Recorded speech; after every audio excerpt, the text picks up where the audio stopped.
Vous est-il déjà arrivé qu'une seule conversation, une seule phrase entendue au bon moment, change complètement votre perspective? Imaginez cette scène.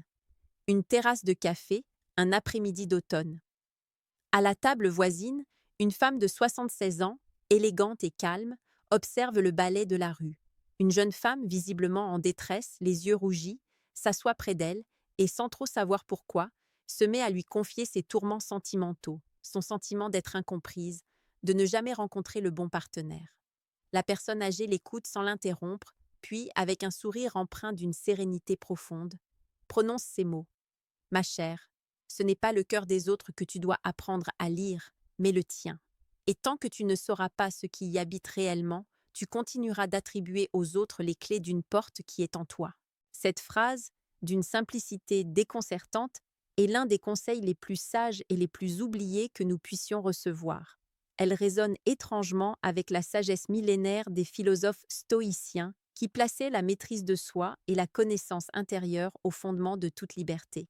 Aujourd'hui, nous allons décortiquer ce conseil précieux à travers le prisme du stoïcisme et découvrir pourquoi comprendre la psychologie féminine, ou toute psychologie humaine, commence invariablement par un long et patient voyage à l'intérieur de soi-même. Marc Aurèle, l'empereur philosophe, ne cessait de se le rappeler dans ses pensées pour moi-même. Plonge en toi-même. C'est à l'intérieur que se trouve la source du bien, et elle peut toujours jaillir si tu creuses toujours. Le conseil de cette femme âgée n'est rien d'autre que l'application pratique et moderne de cette injonction. Nous passons une énergie folle à tenter de déchiffrer les signes, les intentions, les désirs des autres, particulièrement dans la danse complexe des relations. Nous cherchons des techniques, des astuces, des clés pour ouvrir l'autre. Mais le stoïcisme nous propose une voie radicalement différente et bien plus puissante. Il nous invite à cesser de regarder à l'extérieur comme si notre salut venait de là. La tempête émotionnelle que vit la jeune femme du café ne vient pas de l'inconstance des hommes qu'elle rencontre, elle vient de son propre rapport à ces événements extérieurs, de ses propres jugements, de ses propres attentes non examinées. Épictète, l'esclave devenu maître, ouvrait son manuel par une distinction fondamentale. Il y a ce qui dépend de nous et ce qui n'en dépend pas. Nos opinions, nos impulsions, nos désirs, nos aversions dépendent de nous. Les actions des autres, ce qu'ils pensent de nous, s'ils nous aiment ou nous rejettent, cela ne dépend pas de nous. La sagesse commence par reconnaître cette frontière. Appliquons cela à la psychologie féminine, non pas comme un manuel de manipulation, mais comme une école de clarté. Chercher à comprendre l'autre est une noble intention, mais elle est vaine et source de souffrance si elle précède la compréhension de soi. Comment prétendre discerner les motivations d'une personne si nous sommes nous-mêmes en proie à nos peurs, nos besoins de validation, nos projections? La personne âgée de notre histoire l'a vu en un instant. La jeune femme attendait que l'autre devine ses besoins, comble ses manques, valide son existence. Elle avait confié les commandes de son bonheur à des facteurs extérieurs et incontrôlables. Le stoïcisme, avec une douce fermeté, nous reprend. Ton bonheur, ta paix intérieure, ta valeur sont des forteresses qui ne se construisent que de l'intérieur. Les relations deviennent alors non pas un champ de bataille où l'on tente de capturer l'autre, mais un espace de rencontre entre deux individus déjà complets, ou du moins en chemin vers leur propre complétude. C'est là que la vraie connexion, libre et authentique, peut s'établir. Sénèque, dans ses lettres à Lucilius, écrivait avec une perspicacité troublante: nous souffrons plus souvent dans notre imagination que dans la réalité. Cette observation frappe au cœur de notre expérience relationnelle. La jeune femme au café ne souffrait pas seulement d'une série de déceptions objectives. Elle souffrait de l'histoire qu'elle se racontait sur ces déceptions, du sens qu'elle leur donnait. Il ne m'a pas rappelé, donc je ne suis pas digne d'être aimée. Elle a parlé à quelqu'un d'autre, donc elle me rejette. Ces jugements instantanés, ces interprétations catastrophiques sont le vrai lieu de la souffrance. La personne âgée, avec son conseil, pointait vers cette fabrique intérieure du récit. Avant de chercher à comprendre pourquoi l'autre agit ainsi, demande-toi: pourquoi est-ce que je choisis de voir les choses ainsi? Quel besoin, quelle peur ancienne résonne en moi face à cette situation? Le travail stoïcien est ici un travail de déconstruction patiente de nos impressions. Marc Aurèle nous y encourage: écarte ton jugement et tu t'es mis à l'abri. Ne juge pas que ce qui t'est arrivé est un malheur, mais pouvoir le supporter est un bonheur. C'est ainsi que l'on développe une forme de détachement sain, qui n'a rien à voir avec l'indifférence ou la froideur. Il s'agit du détachement vis-à-vis de nos réactions automatiques, de nos attentes rigides envers les autres. Imaginons que vous appreniez qu'une personne dont vous êtes épris passe du temps avec quelqu'un d'autre. L'impression première, brutale, peut être un mélange de jalousie, d'insécurité et de colère. Le réflexe non stoïcien est de s'enfoncer dans ce tourment, d'accuser l'autre d'être volage, de se plaindre du destin. Le réflexe stoïcien, lui, consiste à faire une pause, à identifier l'impression. Mon esprit perçoit cela comme une menace à mon bonheur, puis à l'examiner à la lumière de la raison. Cette personne a-t-elle fait une promesse de fidélité? Non. Est-ce que ses actions relèvent de ce qui dépend de moi? Non. Qu'est-ce qui, dans cette situation, dépend réellement de moi? Seulement ma propre réponse, mes propres actions futures, l'intégrité avec laquelle je choisis de me comporter. Ce processus ne supprime pas l'émotion. On reste humain, mais il lui retire son poison, son pouvoir de nous contrôler entièrement. On passe de la réaction à la réponse. Ce détachement, cette maîtrise de nos jugements, est paradoxalement le fondement même d'une présence authentique et attirante. Lorsque vous n'êtes plus dans la peur de perdre ou dans l'avidité de posséder, vous cessez de projeter une énergie de besoin sur l'autre. Vous êtes simplement présent, curieux, engagé, mais non attaché au résultat. Épictète le disait à sa manière. Lorsque tu embrasses ton enfant, ton frère, ton ami, n'abandonne jamais ta pensée à l'aveugle et ne laisse pas ton plaisir courir tout entier, mais retiens-en une part, au fond de toi, pour te dire, en y pensant, demain, tu mourras. Cela peut sembler morbide, mais le sens est profond. Aime pleinement, mais rappelle-toi que tout est éphémère et ne dépend pas entièrement de ta volonté. Cet amour, alors, devient un choix conscient et libre, chaque jour, et non une dépendance anxieuse. Votre sérénité intérieure, née de cette clarté, devient une lumière qui attire naturellement les autres. Les gens sont drawn, souvent inconsciemment, vers ceux qui sont en paix avec eux-mêmes, car ils représentent un havre de stabilité dans un monde chaotique. Nous avons parlé de regarder à l'intérieur et de maîtriser nos jugements. Mais le stoïcisme n'est pas une philosophie de passivité ou de retrait du monde. Au contraire, une fois libéré du bruit des jugements erronés et des attachements malsains, l'individu stoïcien est appelé à agir dans le monde avec excellence et vertu. C'est la deuxième grande dimension du conseil de notre sage de 76 ans. Comprendre ce qui habite réellement son cœur, ce n'est pas seulement faire l'inventaire de ses peurs, c'est aussi découvrir ses valeurs fondamentales, sa nature profonde et le rôle qu'il est appelé à jouer. Marc Aurèle ne cessait de se répéter « À chaque instant, pense fermement, comme un Romain et comme un homme, à accomplir la tâche que tu as en main avec une dignité parfaite et sincère, avec affection, avec liberté, avec justice. Agir selon la nature, la sienne et celle du monde, voilà le but. Appliquons cela au domaine des relations et de la psychologie humaine. Une fois que vous avez cessé de projeter vos besoins non examinés sur l'autre, une question émerge. Qui êtes-vous et comment voulez-vous vous comporter indépendamment de ce que l'autre fait ou ne fait pas? Votre rôle n'est pas de manipuler pour obtenir de l'affection, mais d'incarner des vertus comme l'honnêteté, le courage, la bienveillance et la justice. Imaginons une situation de séduction ou de relation naissante. L'approche conventionnelle, anxieuse, consiste à se demander « Que dois-je dire pour lui plaire? Quel masque porter? Dois-je attendre 3 jours avant de répondre ?» L'approche stoïcienne, elle, pose des questions radicalement différentes. Comment puis-je être authentiquement moi-même dans cette interaction? Comment puis-je traiter cette personne avec respect et intégrité? Qu'est-ce que la situation demande de moi en ce moment? De l'écoute?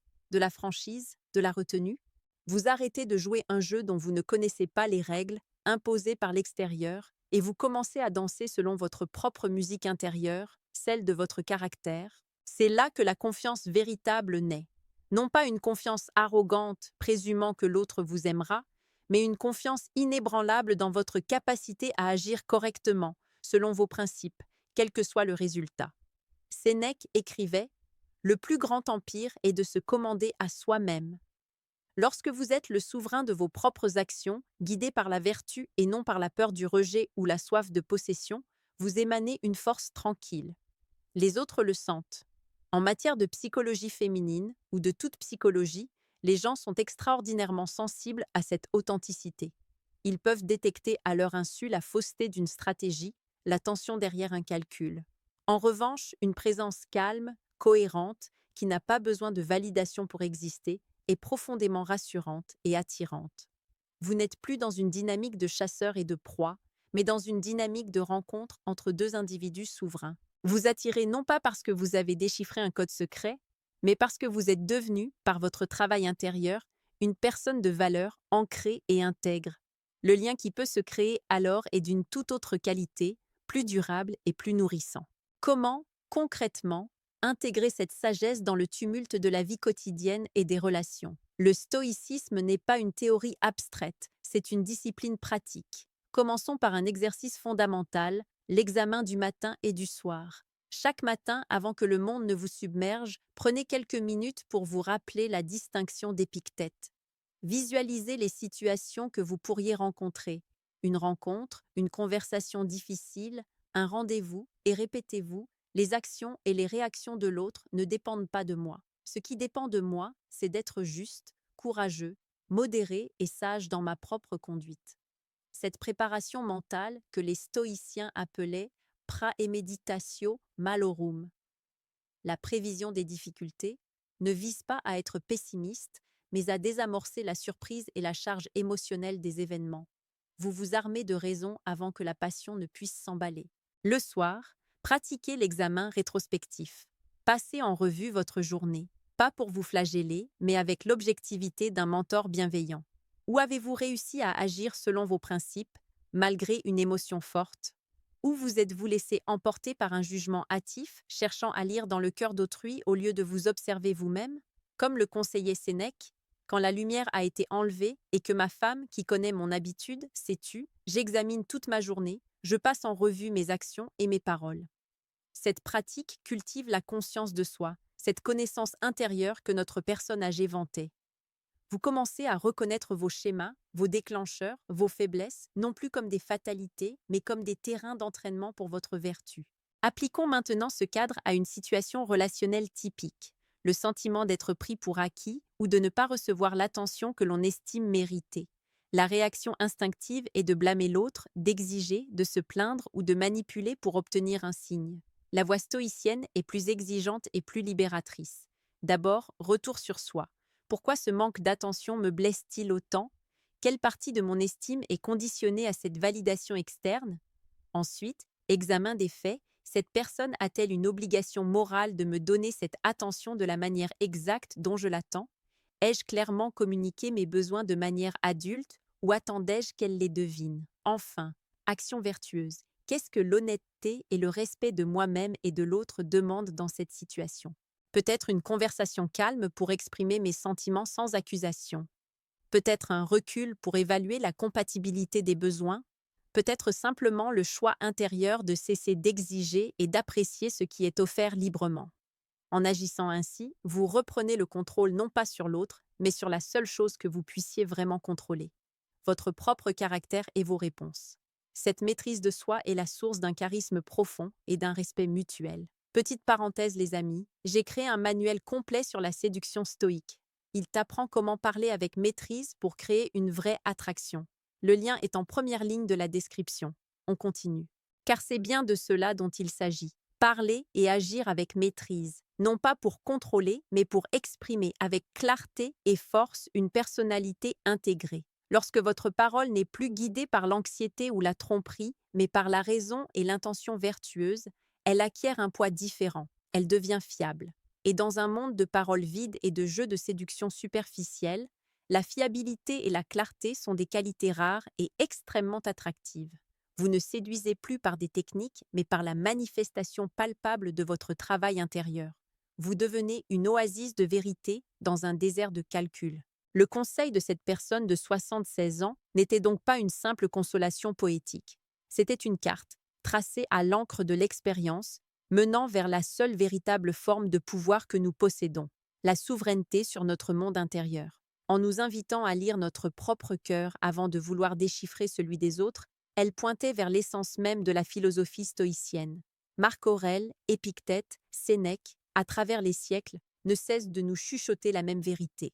La paix, la force et la liberté ne s'obtiennent pas en conquérant le monde extérieur ou en capturant l'affection d'autrui, mais en bâtissant une citadelle inexpugnable à l'intérieur de son âme. La psychologie féminine, la psychologie humaine tout court, cesse alors d'être un code secret à craquer pour devenir un miroir. Elle reflète nos propres manques lorsque nous sommes dans le besoin et notre propre plénitude lorsque nous sommes ancrés.